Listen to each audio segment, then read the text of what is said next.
at the Evergreen Hare Scramble in Vassar, Michigan. Decent turnout, I guess. I'm in the 2-hour E-class today, as I'm too fat to run 3 hours. So, this is what we're gonna do. A little nervous, to be honest, but we're just gonna go. I wanna have fun today, that's it. Just have some fun. So, here we go. I'll turn you guys on before the start. Enjoy the video.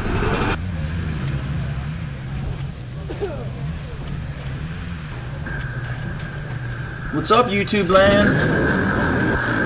Oh, there, now we're off. 2 kicks, so I'm starting from the back. My return to racing. And then, what in the heck, Max?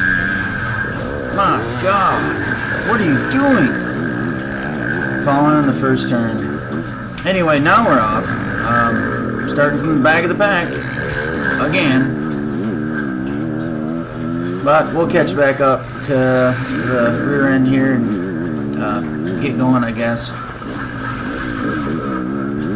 This is by far the best course I've ever ridden, I believe. I can't think of any other time that I like the course more than this one.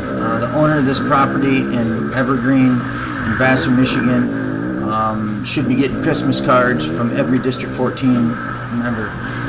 This guy has got a nice property. I own some land up north, and this is what I'm trying to build my property into, what this guy has right here. It is absolutely wonderful. The only thing I do not have is he's got creeks going through it, and it's beautiful. It's absolutely beautiful. This guy has just got, I can't say enough good things about this course, and the guy who owns it, I wish I knew his name. He was at the riders meeting, him and his brother, I believe, and there's a couple clips, I think, of his brother in this video, and I'll point him out. I believe that's his brother. I'm not for sure. This is just what I've been told. The guy on that, the kid on that 450, I believe he's a motocrosser, is what I'm assuming, because he really has a hard time. He can fly, like out here. But we get in the woods and he seems to really have some problems, and you'll see here in a little bit. But yeah, I believe he's a motocrosser out here just tearing it up. Bike just sounded super mean, man. I mean, he cracked that throttle, that thing would bark. And it's places like this where I really wish I had a more bike. I think my next bike is going to be a KTM 350, I believe. Either that or I'm going back to a 2-stroke. I haven't made up my mind yet. The problem with buying bikes right now is, man, so much new stuff's happening, you don't know what the heck to get. Look at this sand. Isn't this awesome? Oh, he's down again. Right up here was a bypass, and later in the race I go through the right, or over through the hills, and that was awesome. It was really a lot of fun. They told us at riders meeting, like, unless you're one of the better riders here, don't try it. And I understand what they're saying, because it was like a battle. It was like if you got down there and you couldn't get out of there, you were screwed. You had to climb out somehow. But it was a lot of fun. By the end of the race, it was tore up, like getting up out of there. It was pretty tough. But if you didn't do it, you had to go through all this grass track out here, and yeah, it added quite a bit extra. Like, all this was extra. I'll show you where you would have come back in if you would have just took the shortcut.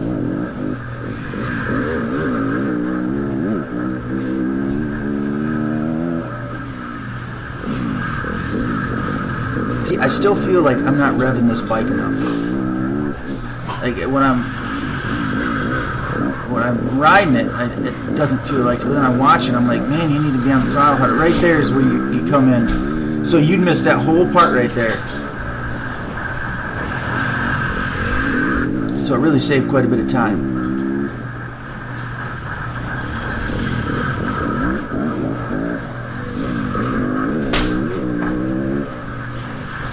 Sorry if you guys hear any extra noise.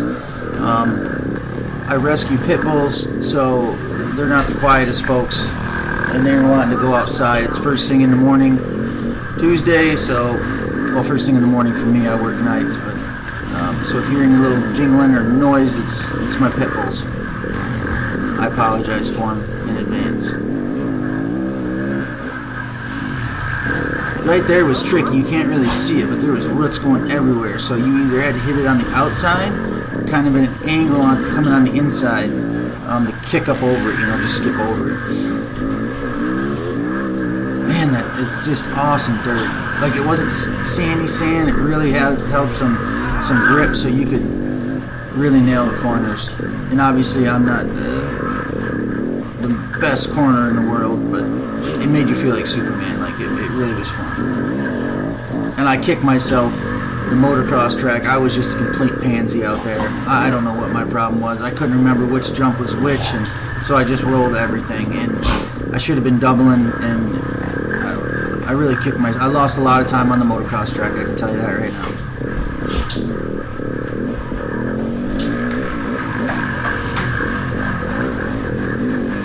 And here we are. But again, this is this dude's backyard. Isn't this awesome? Like, raise of hands, who would love to have this in their backyard? I am building this in my backyard, but it's a lot of work. I gotta clear trees, and I'm doing it, but it's just a little bit at a time, that's for sure. And we caught back up to the guy in the 450. I believe it's 450. It sounds mean. But like I say, I believe he's probably a motocrosser. And I'm sure he flies on a motocross track, because you could tell when he got out in the open. But it just seemed like he was maybe a little uncomfortable when he got in the woods here. Maybe he just wasn't feeling good, I don't know. But he seemed to be having a little bit of a problem.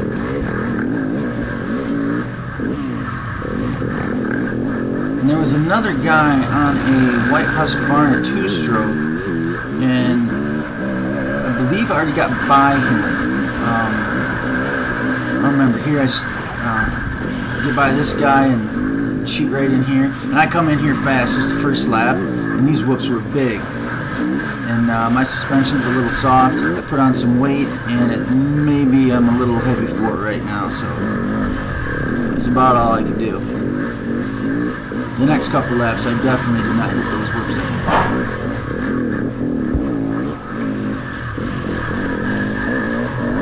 I really enjoyed this part of it. It was like you were stuck in a rail, and you could just fly through here. At least, I mean, it felt like flying. I'm talking my speed flying. It's not like I'm any good, but hey, you guys. Sorry again. The kids are whiling. I got 3 brickheads looking at me right now.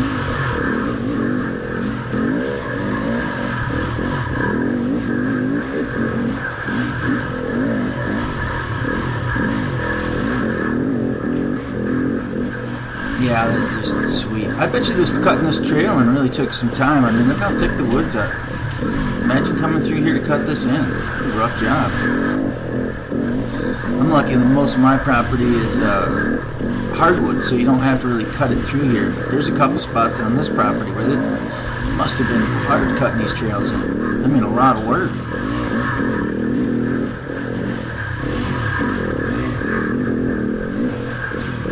Now this race, I really wasn't around people that much, like other riders. I kind of was by myself most of the race, out in limbo land, between classes. Like nobody, a couple guys from the top couple, I think 3B riders caught me, and that's pretty normal. The top couple B riders are usually, just as fast as all the A riders. But other than that, I think one or two of the M guys caught me, lapped me from the 3-hour pro class, and other than that, I didn't see anybody coming up from behind. I caught some people at the end of the race, but nothing. Yeah, I really wasn't around a whole lot of people. I forget to look what place I was in going through there. Hey! Sorry about that. I believe I was in 12th or 13th at the time. I don't remember how many people were in the class. I want to say like 15 or 18, 15, 18. Not 100% sure. I'll have to look. I didn't stick around for results.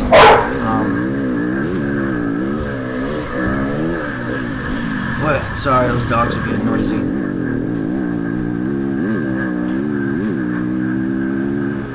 Look here, I love these spots right here. It was just a great track.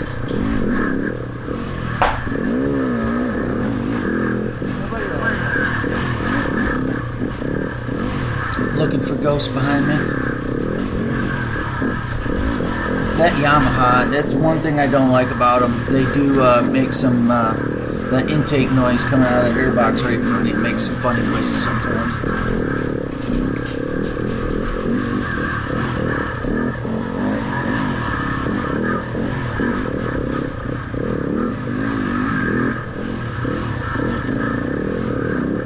This trail is just awesome. Now this is what I was talking about a little earlier. Look how it would be terrible to have to cut this through here. I mean, it's like a jungle.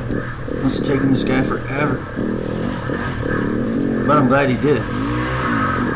Oh, see down to their left, there's that creek. I believe it's even called Evergreen Creek. Come up here, and right up here is where I parked actually. Oh, there's Martin, buddy Martin Ryerson. He was doing the team. Parked next to him. He was doing the team race that day. So he must have just got done with his first lap and just yelling at him.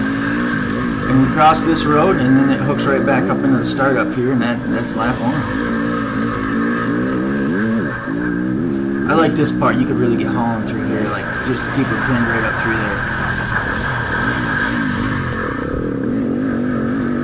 We're out again, and see right now we're kind of catching up in the lap traffic. I believe this is lap 3 because lap 2 nothing really happened. I was just kind of out there in limbo. Now this guy in the yellow helmet in front of me, I thought he was in my class, but I'm not sure. That was the guy on the fat bike, I think was the owner of the property's brother, I believe. But thanks to those guys. Huge thanks, guys.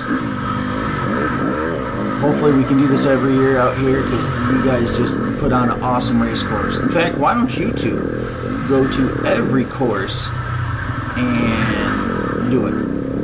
Go to every venue and lay out the course. That would be awesome because you guys know how to lay out a course. But anyway, back to the race. This guy on the yellow helmet I thought was in my class. So I'm chasing him forever and I finally get him on the last lap and then I screw up the bypass. And I ended up getting right back by him again. And then I don't think he was even in my class. Look at me, just being a sissy. What are you doing? Why don't you jump on this?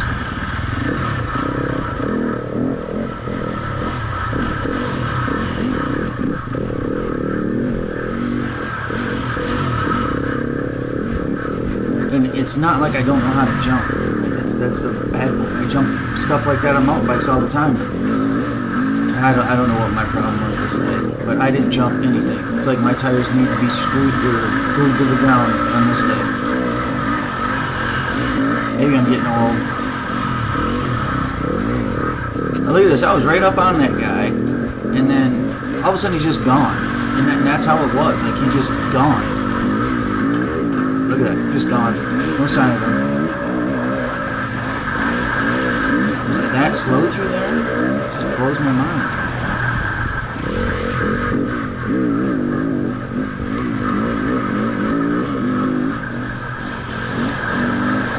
I'm telling you, these whoops are big. I'm going to send the suspension. If I don't get a new bike this year, I'll send my suspension out, and I think I'm going to put a big bore on this bike.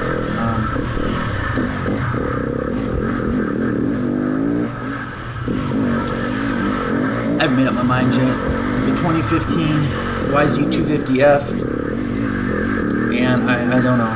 I actually have it on Craigslist right now to trade for a 2-stroke, a 2015 or newer KTM or YZ, or I'd really, to be honest, man, I kind of want an 07 CR250.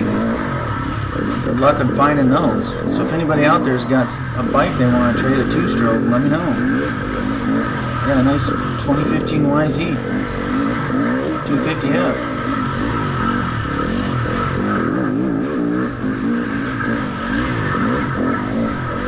Not sure I'd want to go back to a YZ250. My last bike was a 2012 YZ250.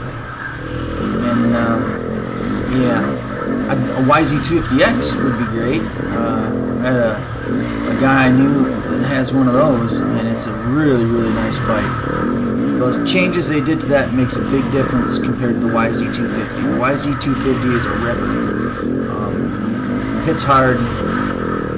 And of course, I had a big bore on mine and running race gas and head work, and it was just too much in the woods. But you can make a YZ250 just great in the woods. But the YZ250X right off the showroom floor is fantastic for the woods hare scramble riding. But I think I want a 350XC KTM. Not sure yet. See, there's so much happening right now with bikes. It's hard to want to go out and buy one. Because when I buy a bike, I ride it for a couple years. So I'm kind of hoping Yamaha does what they did with their 450 to the 250F, and then I'd really like to get that bike. So slim the bike up a little bit, and yeah, get more weight on that front wheel would be great. Coming through on the third lap here. It's the final lap. This is, yeah, that's the guy's. I believe that's his brother, the owner's brother. Yeah, it's already the white flag. This is like the first race where the white flag come out. I was like, what, already? I want to keep riding. Here we are, me sucking on the motocross track. Like, listen to my bike. I'm not revving it. I'm not hard on the gas. Like, I need to be downshifting right now and just, but I'm not. And I don't know. I got to make myself do that. And here I roll it. Like, I just forgot what. I don't know. I just forgot every time what jump was there, and I didn't jump it. And then I watched my buddy's film, Pony Down 418. You guys haven't seen it, go over there and watch it. He's launching everything. Like, he's out here on his KTM 200 just ripping, launching all this stuff. And here I am, too scared to even try a little double. On this jump right here, he ate his handlebars though. But he tried it. And he made it. I mean, he just cased it. So. But thank God we're off that. And the weird part is I raced motocross before I came to hare scrambles in off-road racing. I quit racing motocross in 2010, and it was just local stuff. I wasn't any good, but you know, I've jumped a lot before. It's just, what the heck? I should have been able to do all those jumps no problem, but I just didn't do it.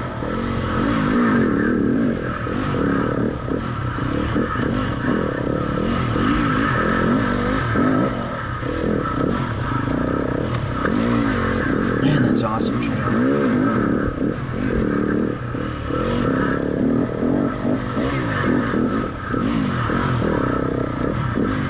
This stuff right here, you even touch the gas on that.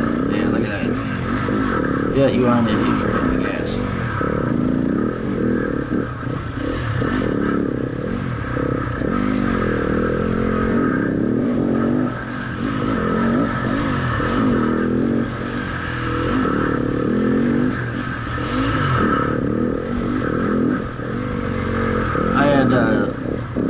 A subscriber to my channel commented the other day, Tin Man, and I believe he's right. I'm going to try putting a 51 tooth sprocket on the rear. I run a 50 right now, and I'm going to try tightening it up a little bit and see if that works. I just feel like there's just, I don't know, you can hear it, like that little bog. I need just a little bit. The gears are just a tad too high for the kind of riding I do right now.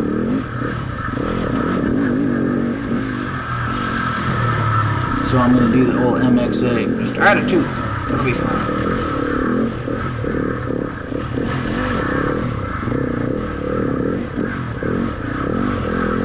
$13.50, I believe, is the stock gearing for my bike, and that's what I'm running.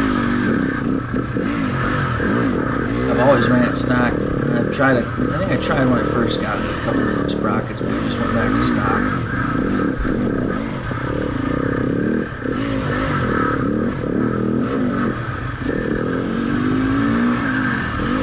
Sweet bridge. Wouldn't that be awesome to have that on your property? The creek coming through it. It's just awesome.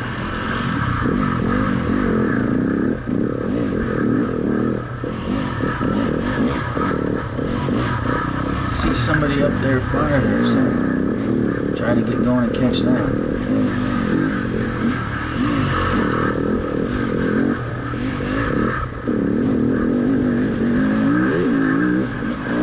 Right there, I lost time. Like, why aren't you on the gas? Just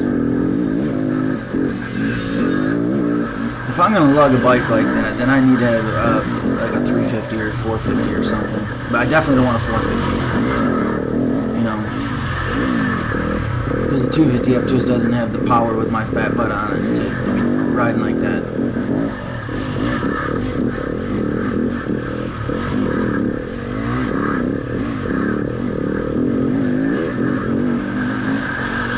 Or a 302 stroke. I don't know.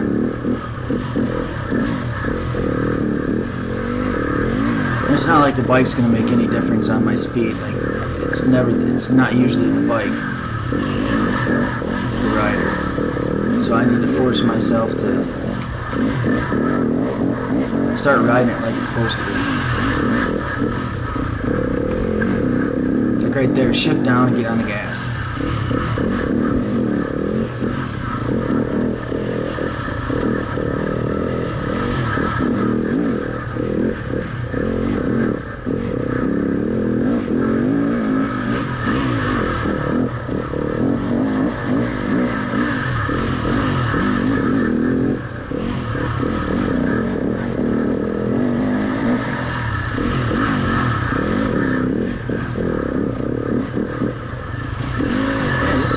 Really happening in this race for me. I didn't crash at all, other than the first turn. Yeah, nothing really exciting happened the whole time. Just had a really good time. Didn't really battle with anybody. Just kind of stayed out in limbo land.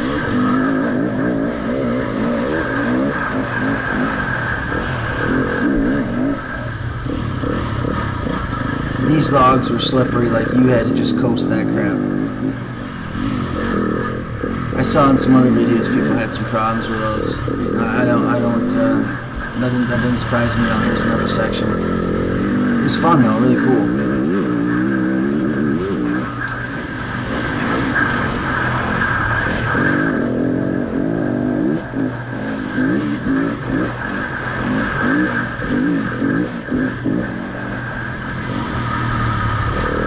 I wonder how many acres this property is. I didn't hear. Quite a few, I'd imagine. Maybe 100 or something. I don't know. It seemed like it was huge.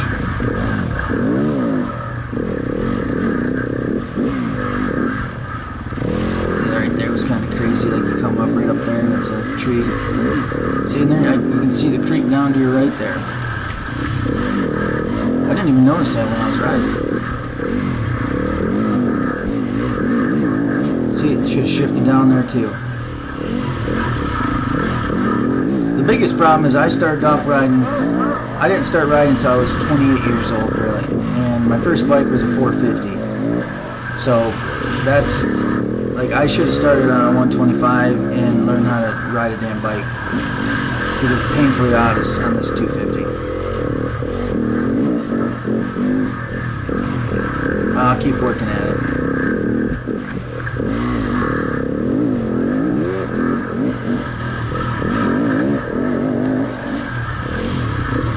Right up here in a little bit, we're about done with the race. We're on the last lap, but the camera dies. I want to thank everybody for watching.